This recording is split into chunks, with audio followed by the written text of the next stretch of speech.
The most aggressive financial demand in North American history was just made by Donald Trump. He demanded $2 while standing in front of the cameras, utterly disregarding decades of cooperation. $8 trillion from Canada. He referred to it as a bill for military protection for decades. He referred to it as an unjust trade penalty. He issued a deadline. He attempted to encircle Canada. He believed he could shatter them. Prime Minister Mark Carney, however, remained unflinching. Carney remained silent. He didn't post something late at night. All he did was grab the one lever that Washington fervently hoped he would forget. And now the effects are becoming more widespread. Straight into the Pentagon from the financial market to your neighborhood gas pump. I'll show you exactly what changed in the following few minutes. I'll explain why this $2 happened and show you who panicked first. The $8 trillion threat could go down in history as Trump's greatest electoral error. This is precisely what took place. President Trump took the podium late this week and unleashed a bomb on the world economy. He insisted that Canada give the US $2, $8 trillion. He made a grievance-based argument. He asserted that for 70 years, Canada has been taking advantage of the American military defense system through NORAD and NATO. He asserted that the American worker is being cheated by Canada's trade surplus. He believed it was the ultimate power play when he declared, quote, "They owe us and they are going to pay or we cut them off completely." He believed he was up against a weaker neighbor who would hurry to Washington, plead for the border to remain open, and bend over backwards. Trump believed that Canada was a vassal state, the 51st state that only required healing. Trump, however, is not dealing with a seasoned politician who is easily intimidated. Mark Carney is the one he is dealing with. After leading the Canadian economy through the 2008 financial crisis and working for 10 years at Goldman Sachs, former central banker Mark Carney was actively sought to lead the UK through the utter catastrophe of Brexit. Carney is more knowledgeable about markets than most people on the planet. He is aware of leverage, but more significantly, he knows precisely where America's unspoken vulnerabilities lie. According to sources, the White House anticipated hysteria in Ottawa. They anticipated a desperate call for a discount from the Prime Minister's office. Rather, Washington received a dial tone, followed by a masterclass in economic warfare. In Ottawa, Carney convened a press conference. He appeared totally unconcerned when he strolled outside and stared straight into the cameras. He made not a single dollar offer. Not even the $2 was validated by him. $8 trillion by repeating that figure. Rather, he declared an urgent national security assessment of Canada's vital infrastructure for exporting minerals and energy. He made no threats. All he said was a fact. A trading relationship is reciprocal, he reminded the world. And minutes after he said those comments, the world's financial markets realized what Donald Trump had completely overlooked. For those who wish to comprehend why Washington is suddenly, you have to glance at the receipts while scurrying behind closed doors. Let's examine the actual figures. The truth that the evening news does not present to you. The thick crude chokehold was the first receipt. American energy independence is a topic that Donald Trump frequently discusses. He claims to his supporters that the US can drill its own oil and doesn't require outside assistance. However, that independence is a total fabrication. Just to keep the lights on and the automobiles running, the United States is significantly dependent on Canada. Currently, more than 60% of all US crude oil imports come from Canada. I'll say it again, 60%, approximately 4 million barrels of heavy Canadian crude oil flow south every day. They supply large refineries in the American Midwest and throughout the Gulf Coast, as well as the Keystone Pipeline and the Enbridge Mainline.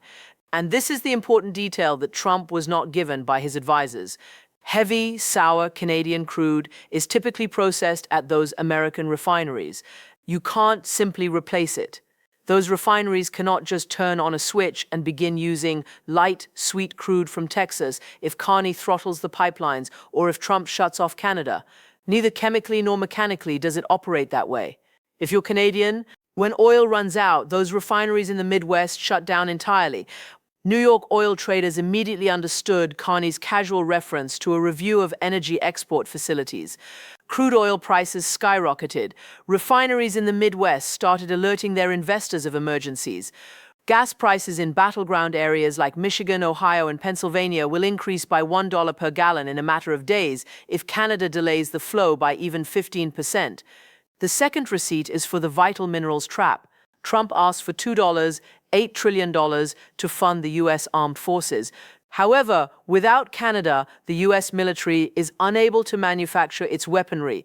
Consider uranium. Although America is the world leader in nuclear energy, it owns only 1% of the world's uranium supply. Canada's uranium is 100 times more concentrated than the world average, and their reserves are 10 times larger. 25% of the feedstock used in U.S. nuclear power reactors comes from Canada. Take a look at nickel now. Defense requires nickel.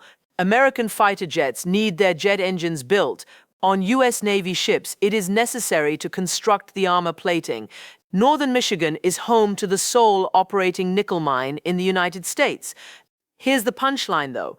There isn't a single finished nickel refinery in the U.S. to be refined. Every ounce of nickel extracted from the Michigan mine is sent over the border to Sperry, Canada. It must then be repurchased by U.S. defense contractors. The American defense supply chain comes to a complete standstill if Carney sets an export quota on vital minerals. The electrical grid is the third receipt. It's not just metal and grease. It is the energy that flows through American homes' walls. 85% of the electricity imported into the United States comes from Canada. Or if you're a New York resident, hydroelectric power from dams in Quebec and Ontario powers most of your homes, hospitals, and schools in Minnesota or New England. Although Mark Carney is in charge of the switches that physically power the American Northeast, Trump sought a ransom. Rolling blackouts in large U.S. cities are a mathematical certainty if Canada sets national security export limitations on electricity, which Carney's government is reportedly writing at the moment. The fourth receipt is the panic of the car industry. Take a look at what the trading floor cameras captured the morning following Trump's demand. American automakers were in complete panic. Ford, Stellantis, and General Motors all depend on a highly integrated international supply chain. Before a car is truly completed, a single part may traverse the US-Canada border 6 or 7 times. You erect a wall, demand $1 trillion ransom, and that manufacturing line in Detroit suddenly stops working. US car stocks were quickly slammed by Wall Street analysts. Shares were dumped by investors. The spreadsheets don't lie, despite Trump's attempts to show off his power. About $400 billion worth of Canadian goods were purchased by the US last year. Canada is not punished by imposing hefty tariffs or requesting impractical ransom demands. The American consumer is immediately taxed. American jobs are destroyed. The receipts demonstrate one unchangeable fact. Canada is in the middle of a knife war, and Trump brought a megaphone. Donald Trump is losing control of his own party and the narrative for just this reason. Dominance is the foundation of his entire political brand. He thinks the opposing side will eventually give up if he yells loudly enough and threatens a significant enough number of people. It's a real estate strategy from the 1980s. You threaten to leave, you intimidate the contractor, and you bide your time until they lower their fee.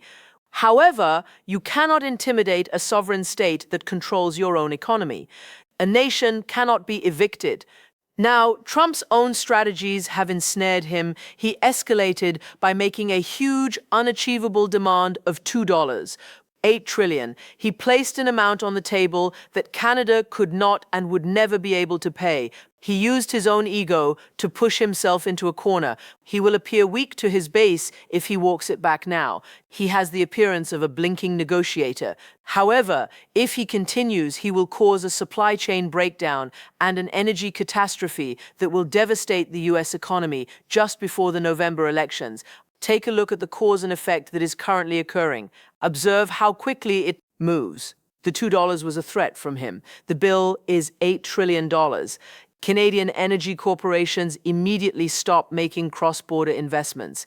Then supply chains in the U.S. were anxious. Trucking companies and logistics organizations started hoarding inventory. The cost of commercial freight soared due to the uncertainty. Who is responsible for paying for that? Yes, you do. At your neighborhood grocery shop, the price is passed straight onto the shelves. In real time, Trump's leverage is backfiring. He believed he was cutting off Mark Carney. Rather, he secluded himself. Trump's own economic advisors are reportedly privately pleading with him to drop the two in the Oval Office. The demand is $8 trillion. They are retrieving the information. He is being shown the refineries in the Midwest. They are showcasing to him the roughly $9 billion worth of aluminum imports that American aircraft companies depend on. They are aware that in this particular scenario, America is the weakest party. Trump is essentially a reactive person. He uses his phone to make geopolitical policy decisions based on what he sees on television news. He works on whims and rage. However, it is no longer how the world operates. The world has changed to accommodate him. The world remains silent in response. The world searches for alternatives. Global markets are quickly adjusting to the fact that the United States is no longer a reliable, sensible, or dependable trading partner. Even as Trump yells about military debts dating back to the 1950s, Trump is always creating unpredictability, which is something that investors detest. Although he insisted on compliance, Canada made a decision. Now have a look at Mark Carney's performance. The disparity is astounding. He is not as combative as Trump. Battles. He doesn't act out on the internet. He makes use of alliances, processes, and the harsh realities of the market. Creating stability out of chaos has been the focus of Carney's entire career. He was the first to predict the 2008 financial crisis while serving as governor of the Bank of Canada. He dramatically lowered interest rates, shielding the Canadian banking system from the collapse of American institutions. When the Brexit vote pushed markets into free decline, he performed the exact same thing in London, keeping the British economy afloat. He is well versed in dealing with impetuous threats from populist politicians. He refuses to fall for the trick. He uses their pressure to his advantage. What was Carney doing on television when Trump demanded money? He was working the phones in silence.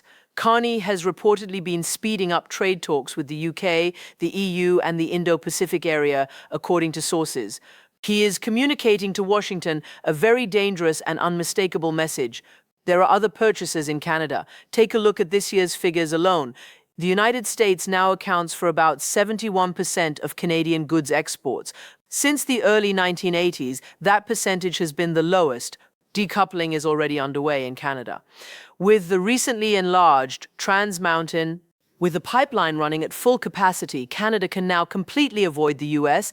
On the Pacific coast, they are able to load hundreds of thousands of barrels of heavy oil into tankers and ship them straight to Asia. In a news cycle, Carney is doing more than defending Canadian sovereignty. He is radically altering the continent of North America's power structure. He is calm. He has connections all throughout the world. The most influential sovereign wealth funds and institutional investors in the world pay attention when Mark Carney speaks in Davos. They hedge their bets and prepare for the impact of Donald Trump's remarks. Carney makes use of a strategy used by central banks known as forward guidance. He explains his plan to the market in detail before carrying it out. It creates complete credibility. His current approach is long-term. He is assembling a group of supporters who are fed up with Washington's extortion schemes. He is demonstrating to the rest of the globe that not everyone must give in to American bullying. Just because the president yells at you doesn't mean you have to write a check. All you need to do is be aware of your leverage and be prepared to use it. Canada's new defense industrial strategy was just unveiled by Carney. This pivot is enormous. Canada has only purchased American military equipment for decades. In order to develop and produce its own defense technology domestically, Carney is currently retooling the Canadian economy. It is because he anticipated this day that he is deliberately cutting off Canada's dependence on the Pentagon. He readied the battleground when he spotted Trump approaching. What does this really mean to you then? Canada affects your life on a daily basis, even if you don't give a damn about Canadian politics or believe it's simply a political dispute. Your wallet will take a serious hit if this impasse goes on. The cost of gas when you fill up your vehicle to drive to work is what we are discussing. We're discussing how much it costs to heat your house winter. We are discussing the cost of groceries at the grocery store, since everything you purchase is delivered in trucks powered by diesel, which is derived from Albertan crude oil. If this $2 is pushed by Trump, Carney responds to the 8 trillion demand by restricting energy exports. The full impact of the shock will fall on the American consumer.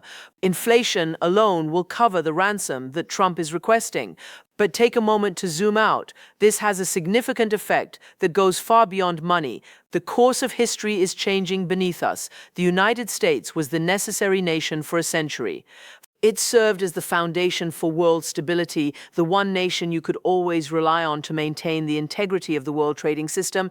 However, Trump's proposal to demand trillions of dollars from a future ally marks the end of that period. It permanently destroys trust around the world. Consider it. What will Washington do to everyone else if it can do this to its closest neighbor, largest commercial partner, and most dependable military ally? Why doesn't Trump demand $1 trillion from South Korea, Japan, or Germany? Partnerships are eroding. There is a vigorous effort to redraw the world map. Carney remained silent. He increased the price of disregarding Canada. And the image of that, a cool-headed, well-educated prime minister, maintaining his composure while the US president yells and flails, sticks in people's minds. Right now, leaders from Tokyo to Berlin are studying it. The rest of the world is downloading the instruction manual that Canada is publishing on how to fight Trump's America. What comes next, then? Leaders typically diffuse a geopolitical crisis at this point. In Geneva, diplomats gather in silent, windowless chambers to reach a solution that saves face. But Trump and Carney aren't calm. Bluff. These are the three situations that are now occurring and how they will affect you. Are the silent retreat, or scenario A, is the most likely result. The US stock market begins to plummet. Gas prices gradually rise by 20 and then 50 cents. Capitol Hill is overrun by lobbyists from the auto industry. Trump is forced to change course by his wealthiest supporters. Trump will declare a huge, undetectable triumph to preserve his image. He will assert that Canada made covert compromises. He'll drop the $2 discreetly, 8 trillion demand, and the border returns to its typical state. However, the harm to American credibility is irreversible. The world will be aware that Trump gave up. Complete escalation in scenario B. Trump is not going to compromise. His pride prevents it. He blocks the border to commercial activity and imposes a 100% tariff on all Canadian goods. Carney immediately retaliates by stopping the oil pipelines and citing national security. After 72 hours, the refineries in the Midwest run out of fuel. Complete closures of auto factories occurred in Michigan, Ohio, and Indiana. A regional economic downturn begins. As the US dollar declines, the northern border becomes a battleground for the economy. The unexpected reversal is scenario C. Canada quickens its shift to Europe and Asia so quickly that the US forfeits its exclusive access to vital Canadian minerals, the precise minerals required for electric vehicles, technology, and military in the future.